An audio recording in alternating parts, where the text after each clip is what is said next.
Today's story is about a man, whom we will call Op, who discovered that his wife had cheated on him with a coworker. One day, Op went to work and noticed his wife's car in the parking lot. As he approached the car, he saw his wife and his coworker together and realized that something was amiss. Op then confronted the coworker and punched him, rendering him unconscious.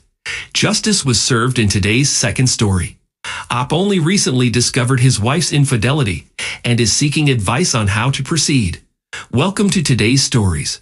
To begin, I'm not one to use platforms like this for personal matters, but I feel the need to vent and share my thoughts. My wife and I have been together for 11 years, and I believed everything was going well until recently. To provide some context, I work as a dispatcher for truckers, and it's a decent job with good benefits. I earn enough to provide us with a comfortable life. However, my wife lost her job building gaming computers due to cutbacks. Since then, I've been the sole provider and have had to work longer hours to make ends meet. One day, my car battery died, and my wife gave me a ride to work.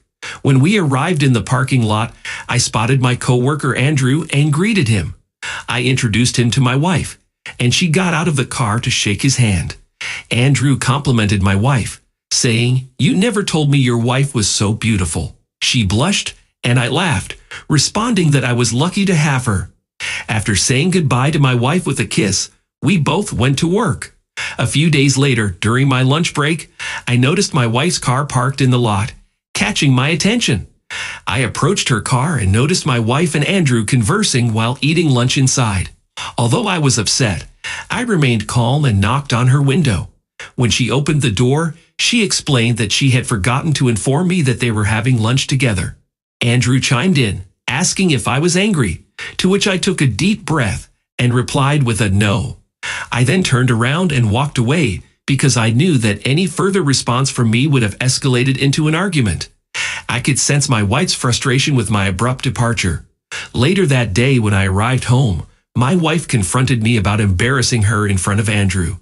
I asked why it mattered and when she started hanging out with him. She replied defensively, stating that she is a grown woman and doesn't need to disclose her actions to me. Since then, she has been distant and spends more time on her phone, frequently calling and texting friends. I suspect she is communicating with Andrew, but I don't want to make accusations without evidence. An update to the situation. I spoke to a friend who suggested using an Apple AirTag. I have decided to place an Apple AirTag in my wife's car to track her movements and gather evidence, so that I won't be at a disadvantage if the situation ends up in court. To recap, my wife has been spending time with my coworker Andrew without informing me, and after I discovered this, she began acting distant towards me, leading me to suspect that she may be cheating on me with him. After discussing my predicament with a friend, I was provided with an AirTag, which I concealed in my wife's car before tailing her. Despite my wife telling me she was going to see a friend, I had my doubts and decided to tail her in a friend's car. After a nerve-wracking 20-minute drive, we arrived at a hotel where I saw Andrew waiting for her. As I watched, my wife ran up to him and jumped into his arms, kissing him passionately. The sight of it made me feel sick to my stomach, and my heart pounded with a mix of hurt and anger. I wanted to jump out of the car, beat Andrew up, and tell my wife to pack her bags and leave the house. I pulled out my phone and snapped some photos before driving away. As I watched them enter the hotel, I went home and wept, eventually punching a hole in the wall from the overwhelming emotions. I phoned a friend and headed to their place, where I shared the pictures and broke down in tears once more. 11 years wasted, I cried out. My friend consoled me with a hug and advised me to seek legal help and gather evidence against my partner. I wasn't sure I could keep up the facade any longer, but I promised my friend that I would try. In recent weeks, I've been gathering evidence and keeping my distance. It's been painful to watch as they frequent restaurants, movies, and hotels, but I've persevered. Although my partner always claimed to be spending time with friends or family, I never challenged her and simply accepted her explanation. I believed I could continue this charade for a few more days, especially since my lawyer assured me that I had ample evidence to ensure victory and retain my assets in the impending divorce. However, I fear that I may have made a mistake yesterday. It was my birthday, but I wasn't really in the mood to celebrate. On my birthday, my wife failed to wish me a happy birthday. However, her parents did remember, and at work, my colleagues surprised me with a cake and some gifts. I struggled to hold back my tears as, for a moment, I was able to forget about everything. That is, until Andrew appeared. He handed me a gift, and though I forced a smile and said thank you, my heart sank as I opened it to find a copy of Batman, Death of the Family, a comic from my favorite DC series. I was genuinely surprised as no one at work knew about my love for comics. When I asked how he knew, Andrew revealed that my wife had informed him, and a surge of anger flooded through me. The next thing I knew, my coworkers were restraining me as Andrew stood in the corner, covering his nose and shouting in pain. I screamed out that I knew he had been sleeping with my wife, and the room fell silent as everyone's attention turned to him. He tried to explain himself, but I was beyond listening. All I wanted was to beat him until he stopped moving. Just then, my boss walked in and sent Andrew home. He then brought me into his office, where I shared everything and showed him some of the pictures I had gathered as evidence.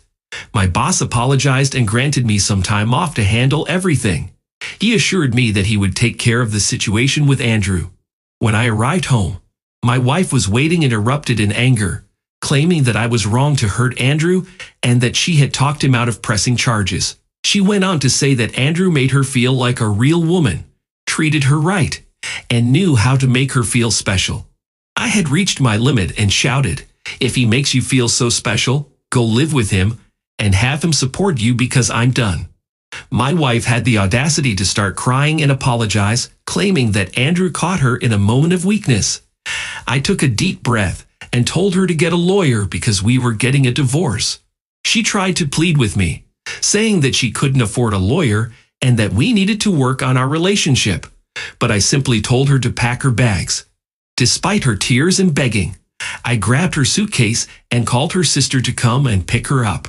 However, my wife locked herself in the bathroom, refusing to come out until I agreed to work things out with her. I repeatedly told her that I didn't want to work anything out and that we needed space because every time I saw her, I felt angry and hurt. She eventually came out of the bathroom, apologized, and then packed her things and waited outside for her sister. Now that I'm finally alone in the house, I can't stop crying. I'm feeling so many emotions, and I just don't know what to do anymore. I'm going to see my lawyer tomorrow. I apologize if my post seems scattered. I'm just feeling horrible and emotional right now. I plan on seeing a therapist soon. That's my reaction. I am sorry to hear that your spouse has betrayed you in such a shameful manner. It is concerning that she shows no remorse and attempts to portray herself as the victim. However, it is commendable that you have taken all necessary steps to address this unpleasant situation. As you have mentioned, it is crucial to gather evidence against her and present it to her lawyer, as this will serve as a strong foundation for your case. It is essential to divorce her as soon as possible and cut off all contact with her. Furthermore, it is satisfying to hear that you have taken revenge on her affair partner by exposing him as a fool in front of your colleagues. I hope that your boss takes appropriate action and terminates the employment of the affair partner so that you never have to encounter him again. I also wish you all the best in handling the situation with your wife. Moving on to the second story, to provide some context, the writer and their spouse had known each other since they were 10 years old and had a mutual attraction. However, they only began a serious relationship when they turned 18. Recognizing their infatuation for one another, they decided to take the next logical step and get married after the writer proposed on a Valentine's Day weekend getaway when they were 21. The rest, as they say, is history. We were able to manage our finances and daily routine together, and from my perspective, everything was perfect. However, the betrayal began when I was using my partner's phone and came across messages from a male colleague at her workplace. Although there was no direct flirting, the messages were still suggestive and inappropriate. For instance, she mentioned that she had a tiring day at work, and he suggested that they should unwind together. As someone with a quick temper, I refused to let this slide. I demanded that she cut off all contact with him and blocked him immediately while I was present. I gave my partner an ultimatum that if she didn't comply with my demand to cut off all contact with her male colleague, I would leave her. She agreed to my conditions and followed through with them. Now, on to Sunday night. My cousin and I own a business that we started when we were around 20 years old, and it has since flourished. We have an office where I occasionally sleep when the workload becomes overwhelming. On Sunday, I messaged my wife around midday to inform her that my cousin and I would probably be working all night at the office. I suggested that she order food without waiting for me as I would be busy. She replied a few minutes later expressing sadness at not seeing me that night, but wished me well with work and affirmed her love for me. Everything seemed fine until later that night.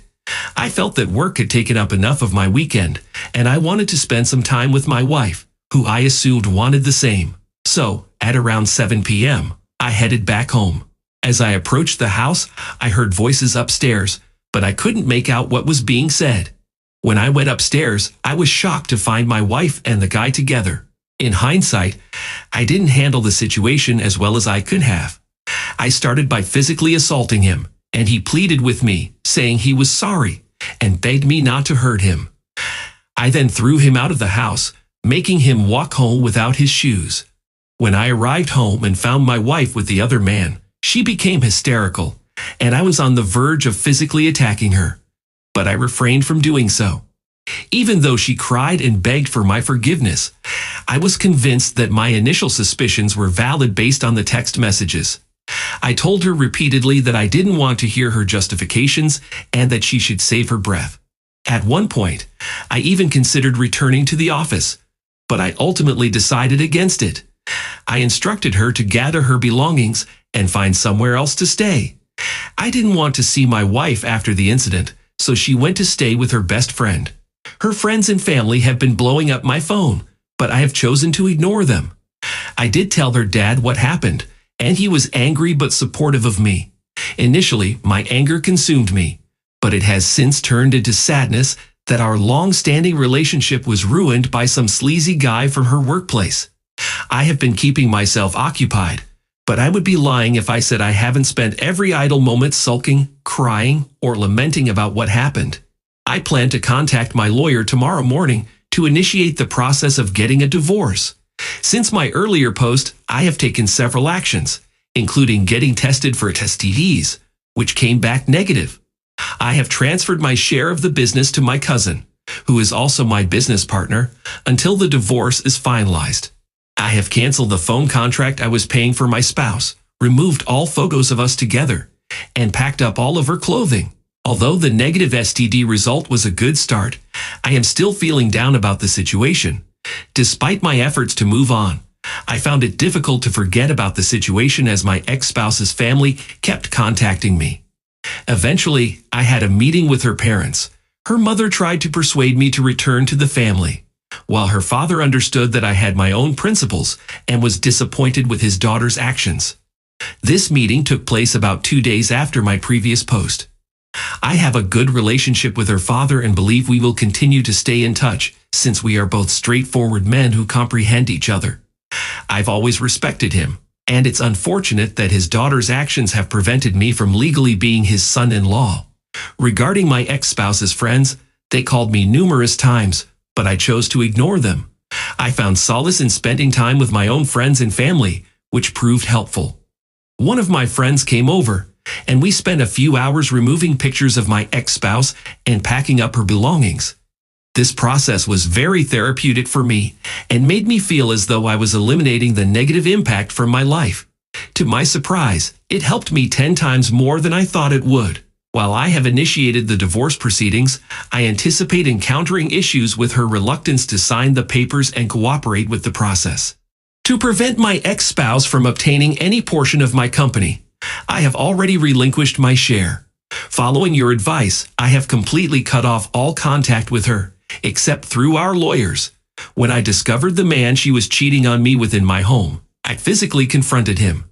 Initially, I contemplated using his wife as leverage in case he decided to press charges against me.